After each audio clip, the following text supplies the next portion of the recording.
मेरे माँ बाप मुझे मारकर बहुत दूर फेंक आए और मुझसे कहते थे कि तुमने हमारी इज्जत मिट्टी में मिला दी। मैं नहीं जानती थी कि मैंने ऐसा कौन सा काम किया जो इनकी इज्जत मिट्टी में मिल गई थी। मैं तो बस एक अपाहिज लड़की थी जिसे दुनिया भर का कोई होश नहीं था। मेरे माँ बाप ने मुझे जहर दे दिया था। उनकी नज़रों में मैं मर चुकी थी, मगर किसी शरीफ आदमी की मुझ पर नज़र पड़ गई। उसने मेरी जान बचाई। फिर वो मुझे अपने घर ले आया।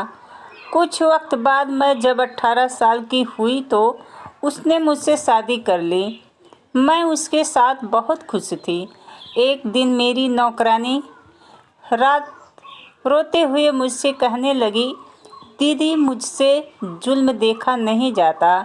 जब मैंने उससे पूछा कि कौन सा जुल्म, तो वो बोली, आज रात आप अपने बिस्तर की चादर उठाकर खुद देख लीजिए।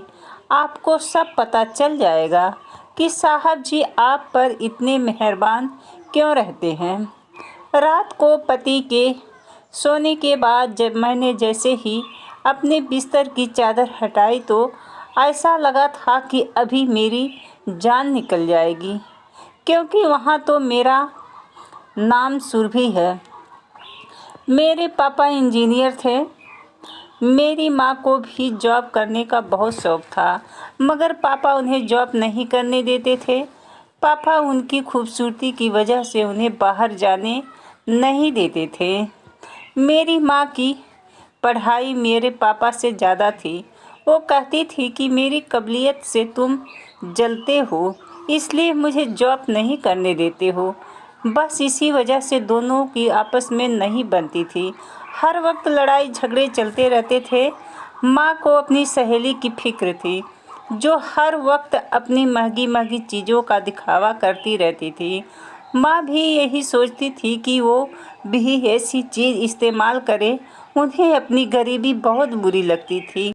हालांकि हमारे घर में किसी चीज़ की कोई कमी नहीं थी। बस पापा इतना कमा लेते थे कि जिससे घर का खर्चा बहुत अच्छे से चल सकता था।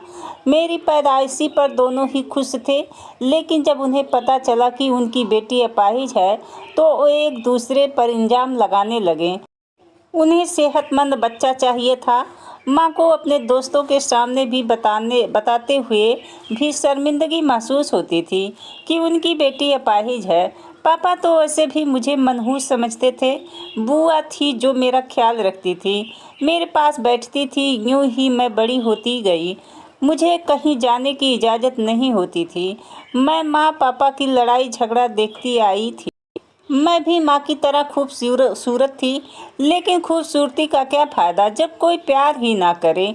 पापा कहते थे, पता नहीं ये किस पाप की सज़ा है जो हमें यह अपाहिज लड़की मिली है, जबकि मैं उनकी इकलौती औलाद थी। बस मुझसे कहते थे कि कितनी खूबसूरत बच्ची है, काश यह अपनी टांगों पर चल सकती, अपाहिज नहीं होती। अब कौन इससे शादी करेगा। मेरा दिल चाहता था कि मेरे माँ बाप मुझसे प्यार करें, मगर वो तो मेरी तरफ देखकर भी खुश ना होते। वो तो आपस में तलाक चाहते थे। वो मुझे किसी अनाथ आश्रम में डालना चाहते थे, लेकिन बुआ ने ऐसा नहीं होने दिया। फिर बुआ की शादी हो गई तो कोई मुझे पूछता भी नहीं था। अभी कुछ दिन ही गुजरे थे कि माँ पापा की लड़ाइयाँ और बढ़ गई थी। माँ अपना सारा गुस्सा मुझे मार कर निकालती थी। उन्होंने कभी मुझे डॉक्टर को नहीं दिखाया था, क्या पता मैं ठीक हो जाती, लेकिन अब तो माँ पापा के ना होने पर गैर आदमियों से भी मिलने लगी। माँ ने मुझे गुस्से से मना किया था, यह बात मैं किसी को भी नहीं बताऊंगी। फिर एक दिन मेरे माँ पापा में किसी बात पर बहुत बहस हुई। उसके बाद माँ मेरे पास आई और मुझे अपने हाथों से खाना खिलाने लगी। मैं हैरान हुई कि माँ को क्या हुआ है जो वो मुझे अपने हाथों से खाना खिला रही है, मगर मैं नहीं जानती थी कि इस खाने में जहर मिला हुआ है। खाना खाने के बाद जब मैं बेहोश हो गई और मेरे माँ पापा को लगा कि मैं मर चुकी हूँ, तब वो मुझे उठाकर एक बहुत दूर जगह पर ले आए। उस वक्त मेरी उम्र 14 साल की थी। मैंने सुना हुआ था कि माँ बाप से उसकी औलाद को बहुत प्यार मिलता है। वो खुद को मुश्किल में डालते हैं लेकिन अपनी औलाद को गर्म हवा भी नहीं लगने देते। लेकिन मुझे जहर देते वक्त मेरे माँ बाप के हाथ तक नहीं कांपे थे। उनके अंदर से शायद इंसानियत ख़त्म हो गया था। वो अपना सफ़र अलग करना चाहते थे। तो मैं कौन सी रुकावट बनी हुई थी? मुझे मारने की क्या ज़रूरत थी? मैं तो शायद समझ गई थी कि उन्होंने मुझे मार दिया है। कहते हैं ना कि मारने वालों से बचाने वाला बड़ा होता है। मैं सच में मर गई होती मगर वक्त पर किसी मेहरबान आदमी ने मेरी जान बचा ली। मैं हॉस्पिटल के बेड पर थी। मैं बहुत हैरान थी। आज के दौरे में कौन ऐसा करता है जबकि मेरे तो माँ बाप ने ही मुझे फेंक दिया था। मेरे लिए तो वो फरिश्ता था जिसने मुझसे पूछा कि तुम कौन हो और किसने तुम्हें जहर दिया है। मैंने कहा कि मेरे माँ बाप ने मेरे अपाहिज होने की वजह से मुझसे नफरत करते थे, मुझसे छुटकारा चाहते थे, तभी उन्होंने मुझे जहर दे दिया। वो आदमी बहुत स्मार्ट था। वो मुझे अपने घर ले आया। उसका घर बहुत खूबसूरत था। वो मुझे अमीर घर का लगता था। मैंने उससे पूछा कि आपके घर में कोई नहीं रहता है? तो उसने कहा कि मेरा इस दुनिया में कोई नहीं है, आप यहाँ रह सकती हो। मुझे पहले तो बड़ी झिझक हुई कि किसी गैर मर्द के घर में कैसे रह सकती हूँ, लेकिन फिर मेरे पास कोई दूसरा रास्ता तो नहीं था। मैंने कहा कि आप मुझे कोई काम दे दो। तो वो हंसकर कहने लगा कि तुम काम करने के लिए इस दुनिया में नहीं आई हो, काम करने के लिए मेरे घर में बहुत से नौकर हैं। फिर वो मेरा बहुत ख्याल रखने लगा। वक्त यूं ही गुजरता गया। जब मैं 18 साल की हुई तो मैं दिल ही दिल में उसे पसंद करने लगी, लेकिन उससे कभी नहीं कहा था। फिर एक दिन अचानक उसने मुझे खुद शादी को बोल दिया। मैं बहुत हैरान थी। उसके जैसा इंसान भला क्यों मुझसे शादी करेगा? मगर यह सब हकीकत है। फिर उसने मुझे बहुत सारी शॉपिंग करवाई, मुझे हर चीज़ ला कर दी। एक दिन उसने मुझसे शादी कर ली। मैं उसके साथ बहुत खुश थी। अब मुझे इस दुनिया में सहारा मिल गया था। ऊपर वाले ने मुझे जैसी अपाहिज को भी इतना अच्छा हम सफ़र दिया था। उसका नाम माहिर था। वो मुझे घर का कोई काम नहीं करने देते थे। उन्होंने बताया उनका बड़ा बिजनेस है और वो बहुत अमीर हैं। मैं बहुत खुश हुई। मुझे अपने साथ बाहर ले जाते हुए उन्हें कभी भी शर्म महसूस नहीं हुई थी। मैं हर पार्टी में उनके साथ जाती थी। उनके फ्रेंड सब हैरान थे कि इतने स्मार्ट इंसान ने एक अपाहिज लड़की से शादी कर ली है। मैं बहुत खुश थी। मगर कहते हैं ना कि खुशियाँ की उम्र कम होती हैं, नज़र लग जाती है। मैं ऊपर वाले से दुआ करती थी कि मेरी खुशियों को नज़र ना लगे। मैं और माहिर एक दूसरे के लिए काफ़ी थी। एक रोज़ नौकरानी खाना देने आई तो बोली, दीदी मुझसे जुल्म देखा नहीं जाता। दीदी आप रात को साहब के सोने के बाद अपने बिस्तर के नीचे ज़रूर देखना। मैंने पूछा क्यों? तो वो बोली, दीदी मैं कुछ नहीं बता सकती, मेरी सहमत आ जाएगी, लेकिन आप देखना प्लीज़ साहब को कुछ मत बताना वरना वो मुझे काम से निकाल देंगे। मैं हैरान रह गई थी कि वो मेरे पति की भरोसेमंद नौकरानी थी। मुझे कहीं जाना होता तो वही मेरी व्हील चेयर पकड़ कर ले जाती थी। मुझे बड़ा तवज्जो हुआ। उस रात मैं अपने पति के सोने का इंतज़ार करने लगी कि आखिर ऐसा क्या है बेड के नीचे। पति के सोने के बाद जैसे ही मैंने बेड के नीचे देखा तो मेरे पैरों तले से ज़मीन निकल गई, क्योंकि वहाँ हाथ से बनी 4-5 गुड़िया पड़ी थी। उन सब की टाँगें टूटी हुई थी और उन पर सुई लगी हुई थी। वो सब देखने के बाद मेरी जान ही निकल गई। मैं बहुत डर गई थी। मेरा जिस्म कांप रहा था। मेरी सोच उलझी हुई थी। मैंने अपने पति से पूछना चाहा। फिर उस नौकरानी का डर से सहमा हुआ चेहरा नजर आया। उसने तो मुझसे वादा लिया था कि मैं किसी को कुछ नहीं बताऊंगी। वो कहती थी कि दीदी मैं आपकी फिक्र करती हूँ, लेकिन आपने सबको बताया तो आप साथ तो साहब जरूर जुल्म करेंगे और मुझे भी नौकरी से निकाल देंगे। मैं अपने छोटे छोटे बच्चों को कहाँ से खिलाऊंगी? मैंने अगली सुबह अपनी नौकरानी से पूछा कि बेड के नीचे 4 गुड़िया थीं जो सुबह के वक्त वहाँ से गायब हो गई थी। तुम बताओ ऐसा क्या है जो मुझसे छुपा रही हो? वो अब बोली, दीदी आपको नहीं लगता कि कोई आप पर इतना मेहरबान है? उसकी कोई ना कोई वजह तो होगी।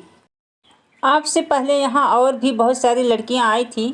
साहब सबके हुस्न पर फिदा थे। साहब ने उनसे भी इसी तरह शादी की थी। फिर वो अपनी बात काट कर बोली, दीदी आप बहुत मासूम हैं, आप साहब जी से बचकर रहें। मैं आपकी मदद करना चाहती हूँ। मुझे अपने कानों पर यकीन नहीं आया। मैंने कहा, पहले मुझे यह बताओ कि इस गुड़िया में क्या होगा। वो बोली, दीदी जितनी भी लड़कियाँ आई थीं साहब सबके बेड के नीचे ऐसी ही गुड़िया रखते थे, मैंने खुद देखा था। फिर कुछ दिन बाद वो लड़कियां मर जाती थी। साहब ने कहा कि किसी को नहीं बताना। नौकरानी की बात सुनकर मुझे अजीब परेशानी ने घेर लिया था। मैंने उससे कहा कि तुम ही बताओ मुझे क्या करना चाहिए। वो बोली, दीदी आपको यहाँ से अपनी जान बचाकर भाग जाना चाहिए। पास ही में अनाथ आश्रम है, वहाँ बेसहारा लड़कियों को रखा जाता है। आप यहाँ से चले जाइए, नहीं तो यहाँ पर आपकी मौत हो जाएगी। मैं तो गुड़िया देखकर और नौकरानी की बात सुनकर बहुत डर गई थी। मेरा दिल यह मानने से इनकार कर रहा था, क्योंकि मेरा पति तो मेरा बहुत ख्याल रखते थे, मेरा इलाज के लिए फिक्र करते थे। उन्होंने मुझसे कहा था कि मैंने डॉक्टर से बात कर ली है, तुम्हारा इलाज भी हो जाएगा। कोई मुझे इतना चाहता हो और फिर वो यह सब कैसे कर सकता है। मुझे समझ नहीं आया कि मैं किस पर यकीन करूं और किस पर ना करूं। वो नौकरानी एक और नौकरानी को लेकर मेरे पास आई और उसने भी यही कहानी सुनाई। अब तो मैं सच में डर गई थी और इसी दिन घर से भाग गई। मैं घर से भाग ही रही थी कि मेरी माँ ने मुझे देख लिया और गाड़ी रोककर मेरे पास आ गई। वो मुझे जिंदा देखकर रोने लगी। मैं माँ को देखकर डर गई थी और कहीं घर ले जाकर फिर से वो मुझे जहर ना दे दे, मगर मैं भाग भी नहीं सकती थी। मेरी आंखों में डर देखकर वो बहुत शर्मिंदा हुई। मुझसे कहने लगी, बेटा मुझे माफ़ कर दो, मैंने तुम्हारे साथ बहुत गलत किया है। मैं समझी कि तुम मर गई हो, मगर तुम तो जिंदा हो। वो मेरे पास आने लगी। मुझे उन पर गुस्सा आया। मैंने कहा कि खबरदार मेरे पास आने की कोशिश भी की तो मैं आपको कभी माफ़ नहीं करूँगी। वो मेरे पाँव में पड़ गई, बोली कि मुझे माफ़ कर दो। उस दिन तुम्हें मारने का फैसला मेरा नहीं था, बल्कि फैसला तुम्हारे पापा का था। मैं मजबूर थी, मगर अब तुम मेरे साथ रहोगी। तुम्हारे पापा मुझसे अलग हो गए हैं। मैंने कहा कि मैं कैसे यकीन कर लूं कि आप घर जाकर मुझे नहीं मारेंगी और मेरे साथ बुरा बर्ताव नहीं करेंगी। वो रोने लगी और कहने लगी कि मेरी बच्ची, मेरा यकीन करो, मेरी तड़पती हुई ममता को सुकून आ जाएगा। मुझे एक मौका दे दो। मेरा दिल भी भर आया और मैं उनके गले लगकर बहुत रोया। वो मुझे अपने साथ घर ले गई। मैंने पूछा, पापा और आपकी तलाक क्यों हुई थी? माँ बोली, तुम्हारे पापा मेरे साथ रहना नहीं चाहते थे। उन्होंने धमकी दी थी कि अगर मैं तुम्हें मारने में उनका साथ नहीं दूंगा तो वो हम दोनों को मार देंगे। इसलिए मैंने बेमन से उनका साथ दिया। मुझे इस कदर कमज़ोर नहीं होना चाहिए था। फिर एक दिन तुम्हारे पापा दूसरी शादी करके घर आ गए। मेरे मायके वालों ने कोई एतराज़ नहीं किया। सब ने यही कहा कि मर्द दूसरी शादी कर सकते हैं, तुम उसके साथ रहो। मैं कहती थी कि मैं इस इंसान के साथ नहीं रहना चाहती हूँ। मैं सारी सारी रात रोती रहती थी, यही सोचती रहती थी कि मैं कैसी माँ हूँ जिसने अपनी बेटी को ही जहर दे दिया। मुझे एक ही पल के लिए सुकून नहीं मिलता था। तुम्हारे पापा के साथ मैं रहना नहीं चाहती थी। मैं पहले दौलत की लालच में थी। मुझे तुम्हारे पापा का एक दोस्त पसंद था, लेकिन फिर मैं समझ गई कि कोई भी मर्द भरोसे के लायक नहीं होता है। मेरी तलाक के बाद वो मुझसे शादी करने के लिए राजी नहीं था। मैंने नौकरी की तलाश करना शुरू कर दी। फिर मुझे नौकरी मिल गई थी। जब मैंने नौकरी करना शुरू कर दी तब मुझे एहसास हो गया कि मैंने क्या किया। सारी उम्र तुम्हारी कदर नहीं की। तुम मेरी औलाद थी। मैंने तुम्हारे साथ बहुत बुरा किया। मुझे माफ़ कर दो बेटा। मैं उनको और शर्मिंदा नहीं देख सकती थी, इसलिए माँ को माफ़ कर दिया। वो खुश हो गई। माँ बोली, अब मैं तुम्हें कहीं नहीं जाने दूंगी। इतने दिन तुम कहाँ रह रही थी? मैंने कहा, जब आप लोग मुझे मारकर कचड़े में फेंक दिए थे तो मुझे एक आदमी अपने घर ले गया था, मेरा इलाज करवाया और फिर उसने मुझसे शादी कर ली। लेकिन मुझे पता चला कि वो अच्छा इंसान नहीं है। मुझे वहाँ काम करने वाली नौकरानी ने बताया कि उसने पहले भी बहुत सी शादियाँ की हुई है और सारी लड़कियों की हमशक्ल गुड़िया बेड के नीचे रखता है और फिर कुछ दिन के बाद ही उसकी पत्नी मर जाती है। इसलिए मैं वहाँ से भाग आई। माँ ने रोते हुए बोला, यह सब मेरी वजह से हुआ। मैं अच्छी माँ नहीं हूँ, तभी तुम्हें इतनी मुश्किल उठानी पड़ी। तुम अपनी माँ को माफ़ कर दो। मैंने कहा, माँ इसमें आपका कोई कसूर नहीं। माँ बोली, इसमें मेरा ही कसूर है। तुम्हें मैं इस कदर नफरत से पाली हूँ। दिन रात मैं भूखा रहती थी, तुम्हें मारती थी, तुम्हें डराया करती थी।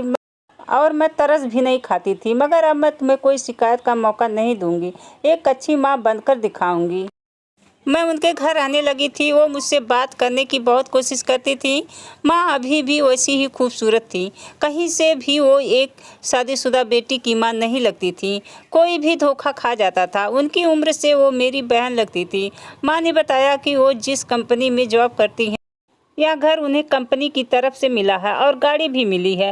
वो किसी बड़े पोस्ट पर जॉब कर रही थी। माँ ने मुझसे कहा कि मैं अब तुम्हारे पति से तुम्हें तलाक दिलवा दूंगी। तुम्हें घबराने की कोई ज़रूरत नहीं है।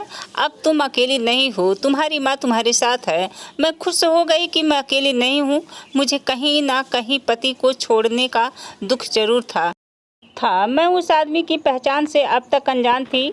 माँ ऑफिस से आकर मुझसे खूब सारी बातें करती थी। मुझे बताती थी कि मैंने अपने सारे दोस्तों को छोड़ दिया है। वो सब मुझे नीचा दिखाते थे। उन्होंने मेरे अंदर जहर भर दिया था। मैंने कहा कि इंसान गलतियाँ से ही सीखता है, और वो चुप हो गई। मुझे यहाँ रहते 1 महीना हो गया था। एक दिन मैं रात को प्यास की वजह से उठी और किचन में जाने लगी, लेकिन मुझे माँ के कमरे से आवाज़ आ रही थी। मुझे हैरानी हुआ कि इतनी रात को वो किससे बात कर रही हैं। रात के इस वक्त माँ के कमरे में कौन हो सकता है। माँ ने तो कहा था कि उन्होंने सबसे रिश्ता तोड़ लिया है। मैं जैसे ही सुनने लगी तो अंदर से किसी आदमी की आवाज़ आ रही थी। माँ को वो आदमी कह रहा था कि तुम अपनी बेटी को तलाक दिलवाओ, वरना तुम्हें मैं नौकरी से निकाल दूंगा। वो माँ का बॉस था।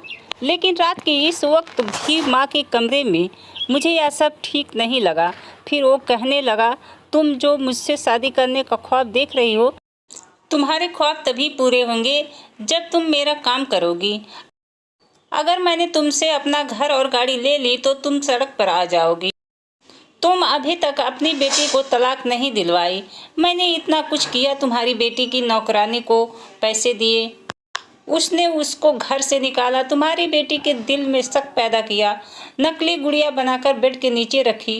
वो अपाहिज लड़की मेरे बेटे की जिंदगी में नहीं होनी चाहिए। मैं हैरान थी। यह मेरी बात हो रही थी। जरूर वो आदमी मेरे पति का बाप थे। मेरी माँ बोली, जैसा तुम बोलोगे वैसा ही होगा। अब तुम्हें शिकायत का मौका नहीं मिलेगा। मैंने बेटी के दिल में जगह बना ली है। वो बहुत भोली भाली है। मैं तलाक के पेपर पर उससे साइन करवा लूँगी। अब मुझे सारी बात समझ आ गई थी। मुझे खुद पर बड़ा गुस्सा आया कि मैंने इतनी मोहब्बत करने वाले पति पर भरोसा नहीं किया। मैं कितनी आसानी से उसकी जाल में फंस गई थी। जो माँ बेटी को जहर दे सकती है, वो अचानक इतनी अच्छी कैसे हो गई। यह सोची समझी चाल थी। वो नौकरानी भी मिली हुई थी और मैं उसकी बातों में आ गई। उसने ही वो 4 गुड़िया मेरी हमशक्ल रखी होगी और लड़कियों की कहानी ही भी मनगढ़ंत होगी। मुझे एकदम घुटन का एहसास हो गया। मैं वहाँ से निकलना चाहती थी। अगले दिन माँ ऑफिस गई तो उनकी नौकरानी मुझ पर नज़र रखने के लिए आ गई। मैंने उससे कहा कि मेरी मदद करो, मैं तुम्हें मुँहमांगी रकम दूंगी। मुझे मेरे पति के घर ले चलो। मेरी माँ बहुत जालिम है। वो बिल्कुल भी नहीं बदली। उन्होंने बस मेरे सामने अच्छा बनने का नाटक किया है। वो मुझे मेरे पति से तलाक दिलवाना चाहती है और मेरा घर बर्बाद करना चाहती है। यह में काम होने के बाद इस अमीर आदमी से शादी करके वो मुझे छोड़कर चली जाएगी। तुम मेरी मदद करो। उसे भी शायद मुझ पर तरस आ गया। उसे पैसों की ज़रूरत थी, तभी वो मान गई थी और मुझे वहाँ से लेकर सीधा पति के पास आ गई। मेरे पति मुझे देखकर बहुत हैरान हुए और बोले कि तुम कहाँ चली गई थी, वो भी बिना बताए। मैंने तुम्हें कहाँ नहीं ढूंढा। ऐसी कौन सी गलती हो गई थी जो तुम मुझे छोड़कर चली गई थी। मैंने कहा, मुझे माफ़ कर दो। नौकरानी ने मुझसे कहा था कि तुम लड़कियों का इस्तेमाल करते हो और फिर उनको मार देते हो। उसने मेरी हमशक्ल गुड़िया भी मुझे दिखाई थी। मैंने उस नौकरानी को ढूंढा तो वो पूरा घर में कहीं नहीं थी। मेरे पति ने उन सब से अनजान थे। जब मैं घर छोड़कर गई तो उस नौकरानी ने ही मेरे पति को बताया कि मैं अपने माँ बाप के पास चली गई हूँ और मैं कभी वापस नहीं आऊँगी। मैंने कहा कि मैं डर गई थी, इसलिए चली गई थी। मुझे माफ़ कर दो।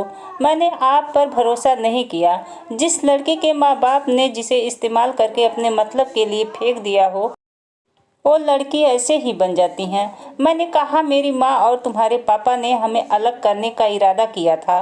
दोनों मिले हुए हैं। तुम्हारे पापा मुझ जैसी अपाहिज लड़की को अपनी बहू अपनाना नहीं चाहते हैं, तो उन्हें तुम्हारे साथ चलने वाली खूबसूरत लड़की चाहिए जिसमें कोई नुक्स ना हो। वो मेरी माँ से इसी शर्त पर शादी करना चाहते हैं कि पहले वो मेरी तलाक करवाएंगे। मेरा पति सारी हकीकत जानकर हैरान रह गए थे। वो बोले, मेरे बाप अच्छे आदमी नहीं हैं, इसलिए मैं उनसे अलग रहता हूँ। वो हर खूबसूरत लड़की से शादी के ख्वाब दिखाते हैं, अपने पैसों से उस लड़की को भी अयाशी करवाते हैं और जब अपना मकसद पूरा हो जाता है तो उसे छोड़ देते हैं। इसका मतलब वो माँ को भी सिर्फ अपने मकसद के लिए इस्तेमाल कर रहे हैं। वो माँ से शादी नहीं करेंगे। मेरे पति ने कहा, मैं तुम्हें नहीं छोड़ूंगा। मैंने उस नौकरानी को काम से निकाल दिया था। मेरे पति ने फिर से मेरा हाथ थाम लिया था। वो मुझसे मोहब्बत करते थे। ऐसे लोग जो दौलत की लालच में आकर आपका घर बर्बाद कर दें, उन पर कोई भी भरोसा नहीं करना चाहिए। मेरी माँ को भी सारी असलियत का पता चल गया था। वो भी मेरे पति के घर आई। उन्हें फिक्र थी कि अगर मैंने सुलह कर ली तो कहीं उनके हाथ से दौलत वापस ना चली जाए। हकीकत में वो किसी को प्यार ही नहीं करती थी। वो मेरे पास आकर मुझसे कहने लगी, तुम मेरी बेटी हो, चलो मेरे साथ, मैं तुम्हें इस आदमी से तलाक करवाऊंगी। मैंने कहा, आपका असली चेहरा मैं देख चुकी हूँ, अब मैं अपने पति के साथ ही रहूंगी। मैं बेवकूफ़ थी जो मैंने आप पर भरोसा किया। मुझे समझ जाना चाहिए था कि आप भरोसे के काबिल ही नहीं हैं। माँ कहने लगी कि क्या बोल रही हो बेटा, मैं तुम्हारा इलाज करवाना चाहती हूँ। तुमने मुझे माफ़ कर दिया है। मैंने कहा कि मैंने आपकी उस रात सारी बातें सुन ली थी। अगर अब आपने मेरे साथ कोई ज़बरदस्ती की तो मैं आपको पुलिस के हवाले कर दूँगी। पुलिस का नाम सुनकर वो घबरा गई थी। मैंने कहा कि आप इस काबिल नहीं हैं कि आपको माफ़ किया जाए। मैंने उन्हें जहर देकर मारने की कोशिश में गिरफ्तार करवा दिया था। पुलिस उन्हें गिरफ्तार करके ले गई थी। मैं कभी भी ऐसा ना करती, लेकिन उन्होंने मेरी ज़िंदगी में सुकून कभी नहीं रहने दिया था। लेकिन अब सब कुछ ठीक हो गया था। मेरे पति ने मुझे बताया कि मैंने तुम्हें बहुत जगह ढूंढा, मगर तुम मुझे कहीं नहीं मिली। तुम मुझ पर यकीन कर लेती। तुम्हारी माँ और मेरे बाप दोनों ही गलत इंसान हैं। मैं उस रिश्ते से निकल आया हूँ। इस दुनिया में अकेले तुम ही हो जो मेरी हो। मुझे शर्मिंदगी हुई, मेरा पति मुझसे इतना प्यार करता है, फिर भी मैंने उस पर भरोसा नहीं किया। मेरी माफ़ी मांगने पर उन्होंने मुझे माफ़ कर दिया। अब हम खुशी खुशी रह रहे हैं। मेरे पति मेरे पैर के इलाज के लिए हैदराबाद ले गए। डॉक्टर ने ऑपरेशन का बताया कि उसके बाद ये चल फिर सकती। मेरे पति मेरा इतना ख्याल रखते थे कि मैं ऊपर वाले का जितना भी शुक्र अदा करती हूँ उतना कम है। ऑपरेशन के बाद मैं बिल्कुल ठीक हो गई और अपने पैरों पर चलने लगी हूँ। मैं अपने आप को बहुत खुशकिस्मत मानती हूँ कि मुझे इतना चाहने वाला पति मिला है। अगर आपको कहानी अच्छी लगी हो तो प्लीज़ वीडियो को लाइक करें और चैनल को सब्सक्राइब करें। धन्यवाद।